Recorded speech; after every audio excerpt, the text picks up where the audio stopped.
Hello friends, আমি beauties beck and cook চ্যানেলে আবারও চলে এসেছি আপনাদের সঙ্গে একটা নতুন ভিডিও শেয়ার করতে। কেকটা দেখে নিশ্চয়ই বুঝতেই পারছেন কতটা বড়। এটা ছিল আমার 4 পাউন্ডের রসমালাই ফ্লেভারের কেক। আমি এটা ক্রামকোট করে ফ্রিজে রেখে দিয়েছিলাম প্রায় আধ ঘন্টা মতো। তারপরে এটা আমি ফাইনালাইজিং করছি।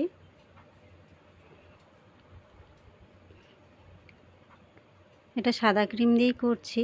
যে উপরে ডিজাইনটা হবে সেটা ব্লু অ্যান্ড হোয়াইটের উপরে হবে। কাস্টমার একটা আমাকে ফটো পাঠিয়েছিলেন, বলেছিলেন সেম করে দিতে, কিন্তু আমি বললাম আমার কাছে রয়্যাল ব্লু তো নেই। উনি একটা ছবি পাঠিয়েছিলেন, সেটা ব্লু ছিল, লাইট ব্লু, রয়্যাল ব্লু। তা আমার কাছে রয়্যাল ব্লুটা ছিল না। আমি বললাম ঠিক আছে, আমি চেষ্টা করছি কিভাবে কি করা যায়। তারপরে আপনাকে আমি ছবিটা সেন্ড করছি আমি কি বানিয়েছি। তা আপনারাই দেখুন কেমন করে আমি বানালাম জিনিসটা। কেকটা দেখে কাস্টমার কিন্তু ভীষণ খুশি হয়ে গিয়েছিলেন।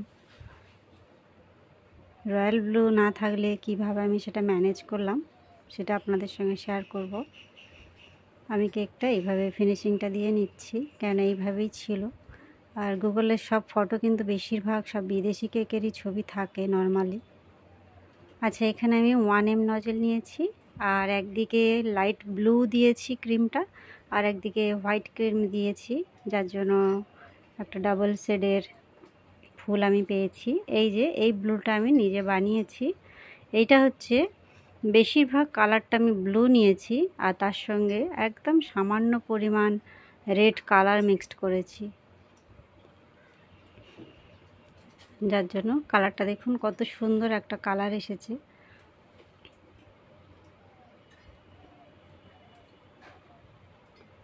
যখন কোনো ছবি দেখে করতে বলেন কেউ, সেই সময় একটু সমস্যা হয়, কেননা সব রকম কালার তো রাখা সম্ভব হয় না।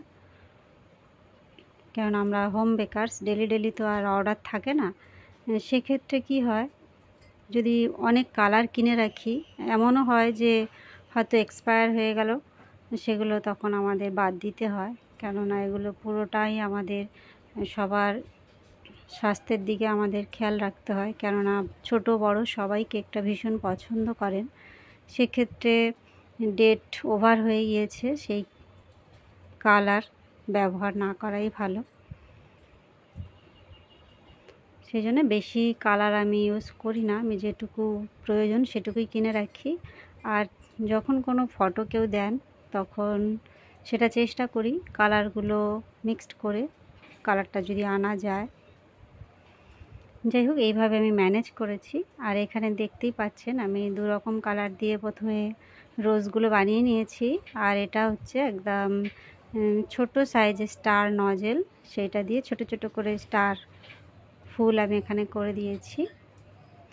আর কেকটা যেহেতু অনেকটা বড়, ডিজাইনটা একদম অল্পের উপরে ছিল। যে কাস্টমার যে ছবিটা দিয়েছিলেন সেটা 1 পাউন্ডের উপরে ছিল, আর সেই ডিজাইনটা আমি 4 পাউন্ডের উপরে করছি, মানে কতটা আমার কাছে চ্যালেঞ্জিং ব্যাপার ছিল যে ভালো লাগবে কি না।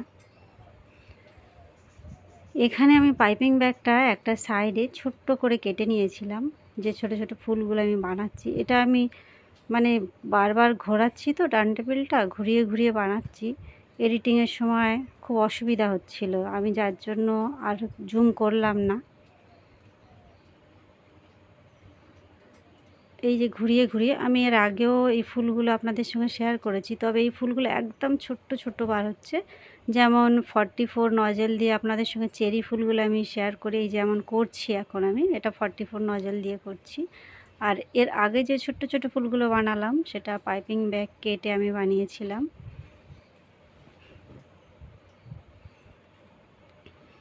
এইগুলো বেশিরভাগই বাটার ক্রিমের হয়। বাটার ক্রিমে ছোট্ট ছোট চেরি ফুলগুলো বানিয়ে এই কেকের উপরে আস্তে আস্তে বসিয়ে দিলে সেগুলো বেশি দেখতে সুন্দর লাগে। কিন্তু হুইপড ক্রিম দিয়ে হাতে এইভাবে চেরি ফুল বানিয়ে এর উপরে বসানোটা খুব ডিফিকাল্ট হয়ে যায়, কেননা তুলতে গেলেই ফুলটা নষ্ট হয়ে যাবে। এই ফুলগুলো এত ছোট ছোট হয়।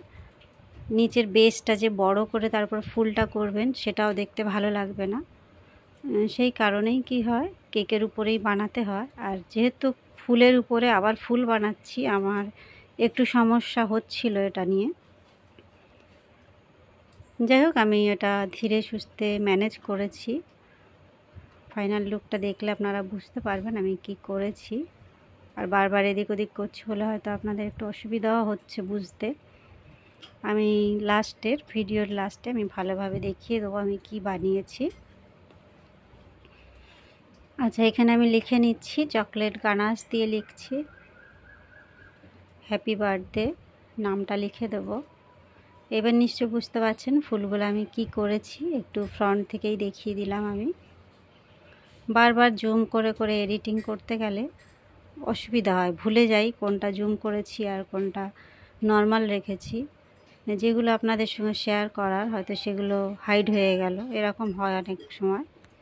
আচ্ছা, ঈশাটা নামটা যেটা লিখেছি সেটা আমি আমার কাছে লেটারের কি বলবো ডাইস ছিল, সেটা বসিয়ে করে নিয়েছি।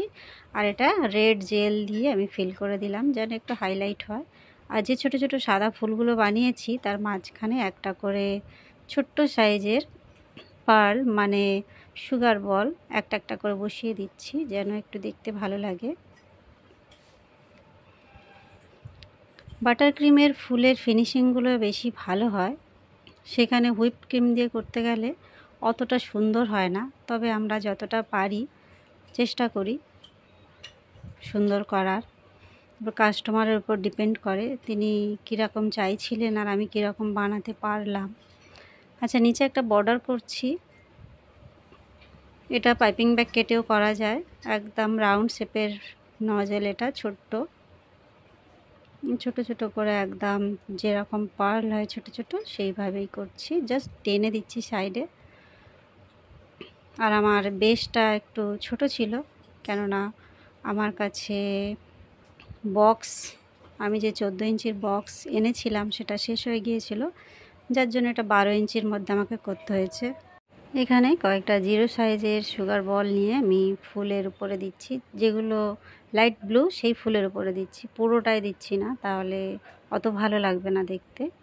ব্লু ফুলের উপরে দিচ্ছি, লাইট ব্লু। আর সামনে যেখানে আমি লিখেছি হ্যাপি বার্থডে সেখানে কয়েকটা ছড়িয়ে ছিটিয়ে দিচ্ছি।